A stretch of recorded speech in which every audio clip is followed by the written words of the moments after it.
నమస్కారం. వేదవ్యాస అకాడమీకి స్వాగతం.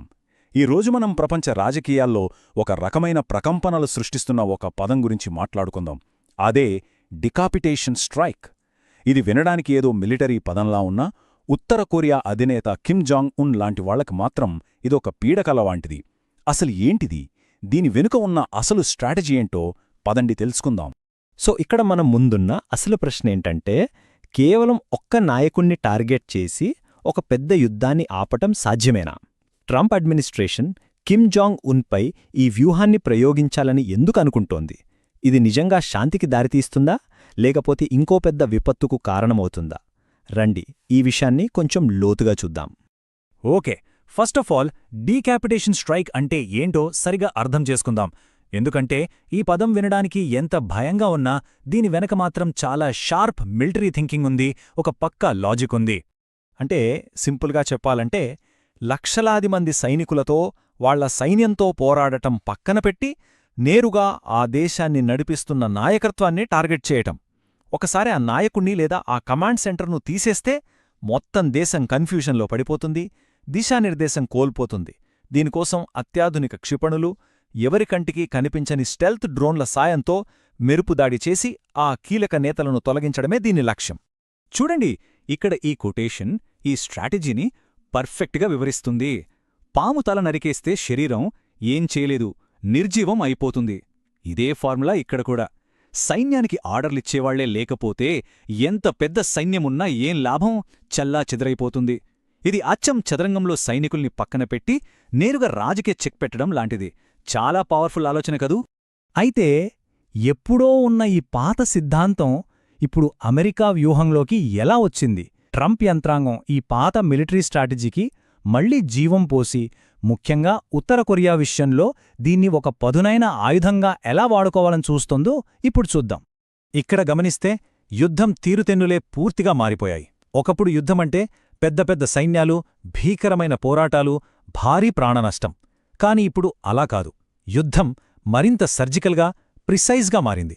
అనవసరమైన ప్రాణనష్టాన్ని తగ్గించి కేవలం ఆ పాలకుణ్ణి లేదా ఆ నాయకత్వాన్ని పక్కకు తప్పిస్తే చాలు, యుద్ధం ముగిసిపోతుంది అనేదే ఈ కొత్త స్ట్రాటజీ.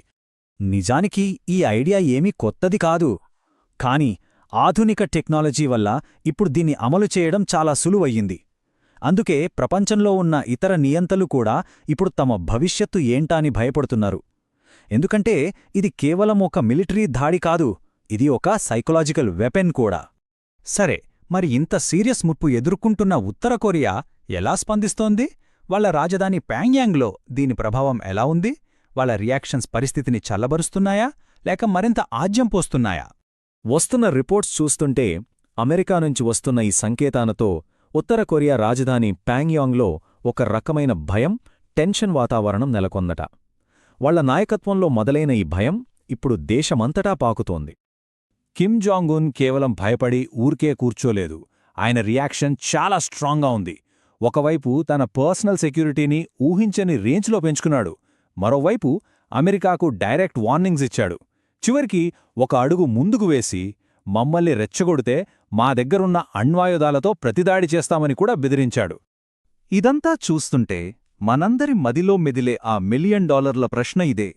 ఈ రెండు వైపుల నుంచి వస్తున్న బెదిరింపులు, వార్నింగులు కేవలం మాటలకే పరిమితమవుతాయా, లేక ఏదైనా ఒక చిన్న పొరపాటు జరిగితే ఇది మూడో ప్రపంచ యుద్ధానికి దారితీస్తుందా? ఈ టెన్షన్ కేవలం అమెరికా ఉత్తర కొరియా మధ్యే అనుకుంటే మనం పొరపడినట్టే. దీని ఎఫెక్ట్స్ కొరియా సరిహద్దులు దాటి మొత్తం ప్రపంచం మీద పడే ప్రమాదముంది. అందుకే ప్రపంచ దేశాలన్నీ ఊపిరి బిగబట్టి ఏం జరుగుతుందా అని చూస్తున్నాయి.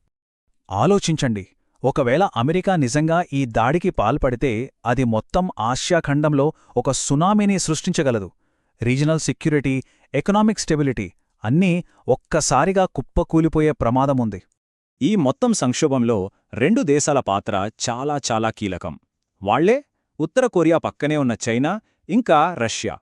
తమ పెరట్లో, తమ సరిహద్దు దగ్గర ఇంత పెద్ద అస్థిరతను ఈ రెండు దేశాలు ఊరికే చూస్తూ ఉంటాయా? అస్సలుండవు. వాళ్ల రియాక్షన్ మీదే ఈ క్రైసిస్ భవిష్యత్తు ఆధారపడి ఉంది. సో ఈ మొత్తం ఇన్సిడెంట్ మనకొక విషయాన్ని చాలా స్పష్టంగా చెబుతోంది. అదేంటంటే, యుద్ధం స్వభావమే మారిపోతోంది. ఇప్పుడు కేవలం ఆయుధాల బలం కాదు, వాటిని ఎలా, ఎప్పుడు ఎక్కడ వాడాలి అనే వ్యూహమే ఎక్కువ ప్రభావం చూపిస్తోంది. చివరగా మనందరం ఆలోచించాల్సిన ప్రశ్న ఇది.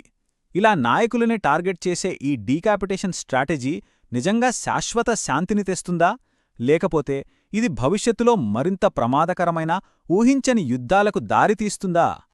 ఇంతటి క్లిష్టమైన అంశంపై మా విశ్లేషణను ఇంత ఓపికగా చూసినందుకు మీకు చాలా ధన్యవాదాలు.